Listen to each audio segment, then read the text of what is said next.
It takes me a very long time to make a movie. So when I do, I have to be absolutely certain it's a film that, in a way, is needed. And there was no doubt in my mind that Harvest, you know, had a story and a theme that is absolutely relevant to today. It's a story that has not stopped happening. It's a modern story for me. It's a continual story, at least. And it sadly will keep going on. Eminent sense of, I don't know, the world is complicated. You feel the evil and you feel the good all at the same time. And it's wild. It's completely wild, and I think the characters are wild. And it's messy and human and animalistic, and it's sort of humans stripped back from society. What are we ultimately at our core? It's very violent, it's very sexual. People are saying sentences that they really believe, but it's come from almost like a song, you know, it's like folkloric stories about the land. This place where where it feeds them, you know, it kind of gives them joy. It's like they respect it, they almost worship it. It's like, it's sacred.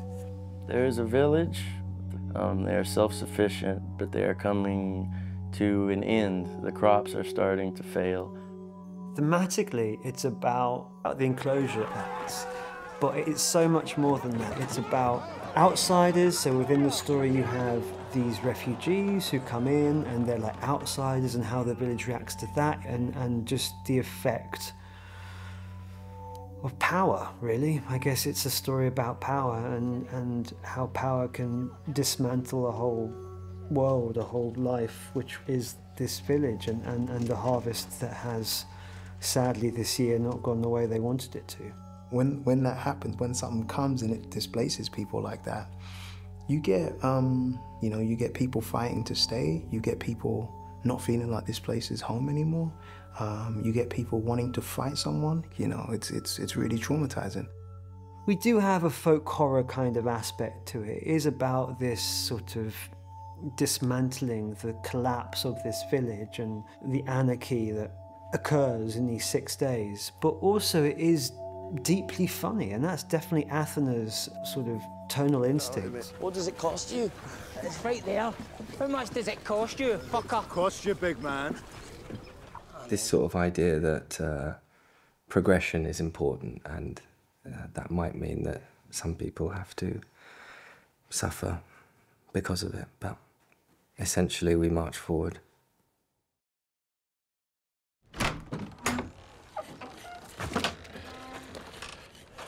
Walter Thirsk. He's the toughest character I had to play, just because I wasn't sure about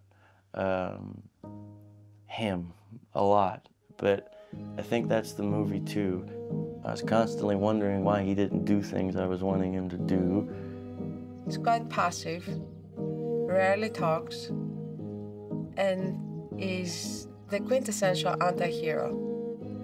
Walter also falls in love with the land and falls in love with nature and a different perspective that he didn't find maybe in the city.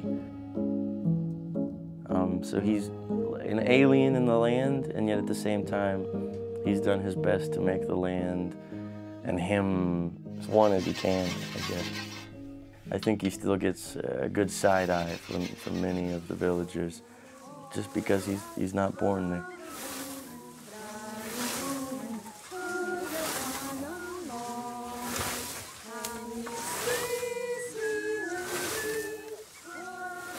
So I play Master Kent, and he, I guess, is the, I say leader, but very loosely, the sort of overseer, perhaps, of this village.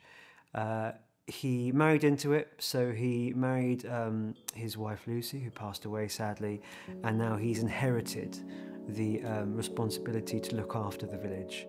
He is the sort of, I guess, the figure of order and knowing people, but actually deep down he's deeply unqualified to do this job. And so that was well, great comedic potential to sort of have this man who is constantly playing the role of, as opposed to being the real thing. Walter Thirsk grew up with Master Kent and kind of grew up under him in a way. Caleb's character, Walt, was his servant in Kent's household. They were friends, I suppose you could call that. He's a man, I like to think, who is constantly trying to do the right thing. Now, whether or not he's capable of doing the right thing, or how cowardly he is very much questionable throughout the whole thing, but he's someone who I would love the audience to be really frustrated with, but at the same time, kind of love. Riding horses, there's always a potential for, you know, trying to get the horse to do what he wants to do, which is always a potential struggle. There was one day in particular that I had that struggle.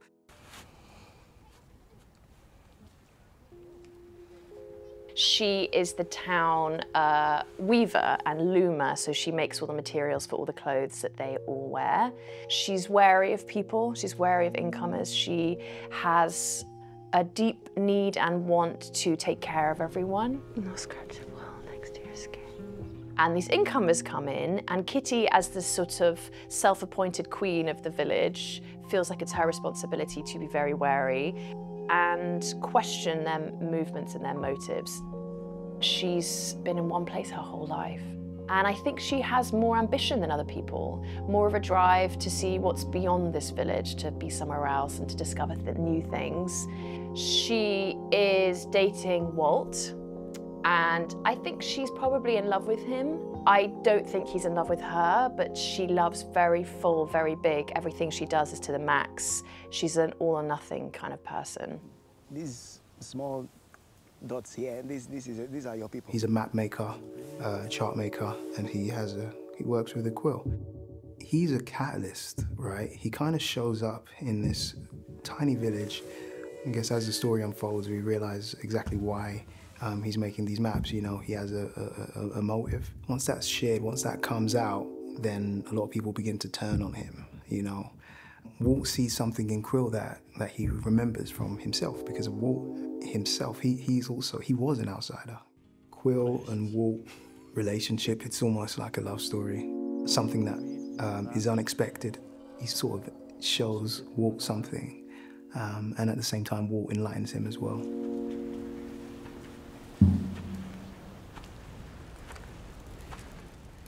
Beldam is a bit of an enigma. She's a displaced person, really, and has come, I guess, been sought for revenge, and as a sort of warning sign for the future. She's different. She looks different to them. She's a threat because they don't fully understand her. She's got a different accent to everyone else. She wears different clothes, different colours. But we see her understand the villagers through their own pain of what is to come for them. Her village in the past was ruined in the same way that we see this village being destroyed.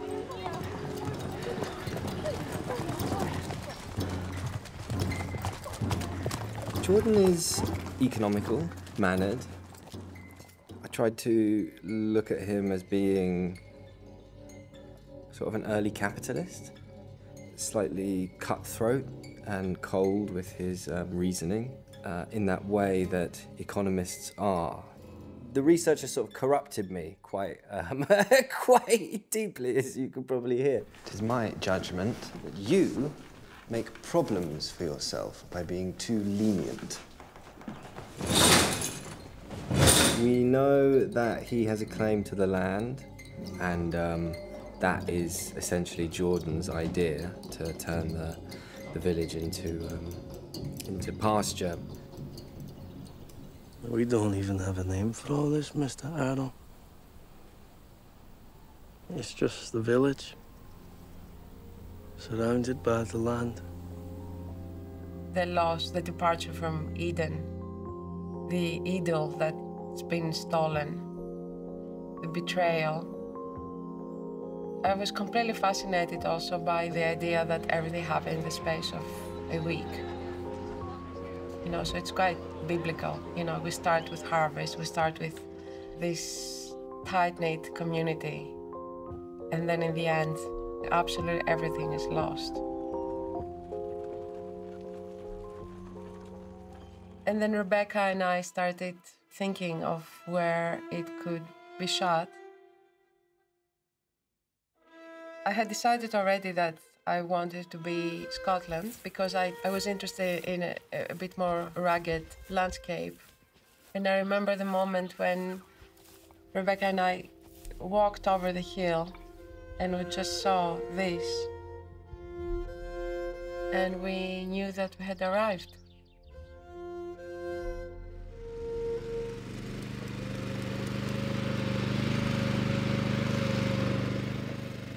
We sowed heirloom seeds, native barley and rice seeds, and we harvested our crops. I've never seen the light like I have over there. It makes sense why painters have come and lived and painted those landscapes. It's an incredibly unique spot. The intimacy that was created and the connection that we ultimately ended up having to this place, to nature, and sun, wind, rain, whatever was happening that day, we were filming. Even if we started filming at the beginning of the scene and it was sunny and it was rainy by the end, we were filming. I mean, it's raining. So is it... This isn't rain. So tomorrow it's going to be more? Or? It's going to be more. In the grand scheme of things, it's not rain. It's going to be fucking awesome, fucking gnarly. It was perfect because it was unforgiving, and yet at the same time, just absolutely breathtaking. And, you know, there's the cows are there and the chickens are running about and... You know, the mud and the rain, the incessant rain and the midges and the ticks and the... When it rains, and I don't think we can stop filming, otherwise we wouldn't have finished the film. And Sean, our cinematographer, loved it. He was just like, dry rain, give me more. You guys are back down, okay? Thank you. Back, I'll go higher on the gas. Alright, okay, Tom? Yeah, fine. Step back. He has something very tactile in the way he shoots. Take a step back, thanks. You're good there now, thank you. Thank you. And, yeah. Okay, here we go. Andy. We went wider, so I will be starting. I don't do coverage per se, but I shoot the entire scene over and over again, and all the actors are always there and they never know when the camera is going to be on them. So everyone is always engaged, everyone is always there, everything was happening all at once. And Sean has an incredible instinct in terms of that. You know, the camera is sort of like part of his body, and I was like a little appendix next to him. Basically, one body moving, scanning, breathing.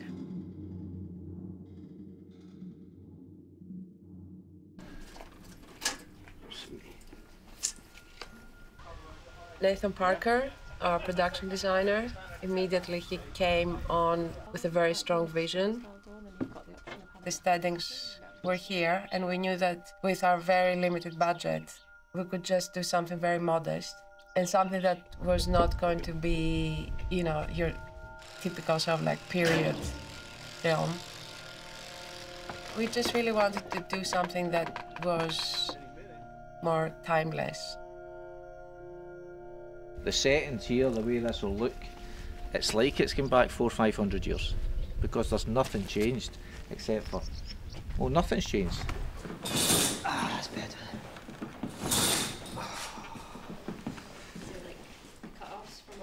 Kirsty, our incredible costume designer, who found hundreds and hundreds and hundreds of feet of fabric.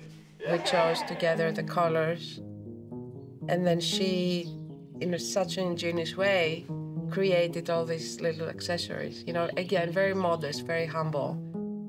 You know, there was lots of gleaning with flowers and with weeds and with little stones and with little bones. And there was a little workshop that she had set up, and everyone's basically helping to make their costume. Ultimately, we all sort of had a uniform, but everyone's costumes became very human and were very celebrated in their individuality.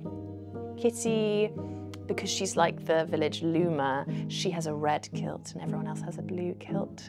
Probably, obviously, as like self-appointed queendom.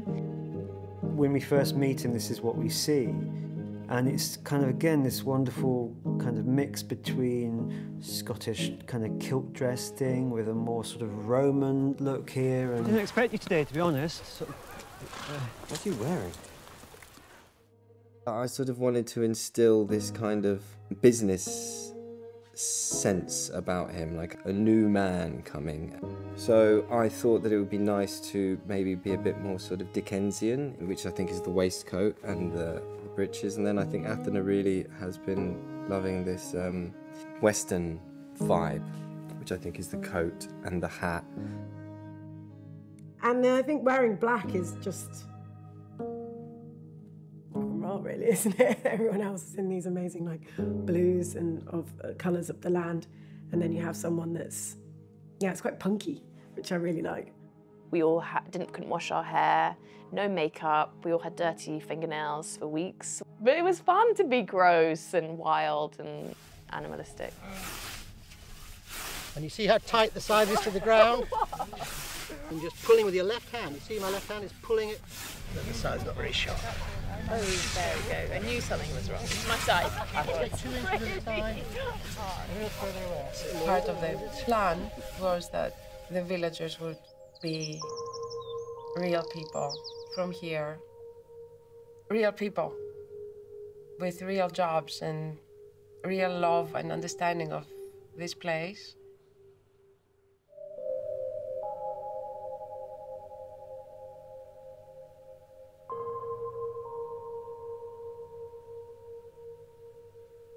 Basket makers and weavers, and so we sort of like became like this clan, this sort of like handmade, impromptu clan. Also the musicians, all local, very talented musicians that Elena Lotkina, my creative assistant, went everywhere and found basically these very young musicians who became the village band. You know, Nicola, who played Mother Derby, and she's also the matriarch of Glenlonnan. She built the garden right below the pillory. Even if all of the set is going to be torn down, the garden will stay there. And it's going to be the imprint of our passage through this land.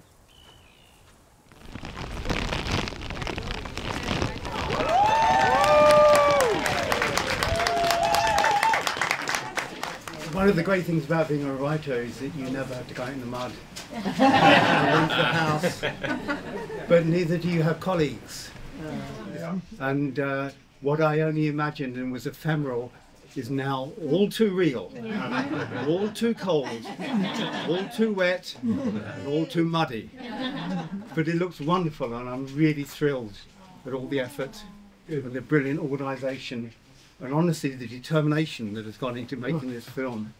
It's 5 years ago that I let go the novel to be turned into a film. And it's taken all that time and a lot of secret effort to bring us all here tonight on this dreadful evening. So, thank you very much. Athena is a witch. And I don't mean that in sort of hippy-dippy terms, I really mean that in terms of a sort of storytelling genius. It's just such a treat to be asked what you think when you get into a scene, and she's like, how are you going to do this? It's really hard. I don't know, there's something about her that's she's very perceptive to the way everyone feels She's very in tune with every single person on that set, every single actor. She knows what she wants, which is so comforting, but she gives you total freedom to do anything you want. With a very firm hand on the film, on the characters, on the actors, and yet you don't feel the hand on your shoulder in that kind of way. You feel a looseness and you feel a freedom. It was amazing. I mean, I think she's such a wonderful, unique mind, truly. Her sensibilities are so specific and they push you in terms of you thinking, oh, maybe it's going to be this way, and then you get there and Athena says, think about this, and actually it's a steer that is so wonderfully strange but so perfect. Once I cast, then I know I have very little to do other than making sure that there's no acting. That's all, you know, I'm just there to watch out for like acting. You know, it's a sensory experience, directing, whatever you call directing. But for me, it's all about sensing and loving, and it's an act of love that we share.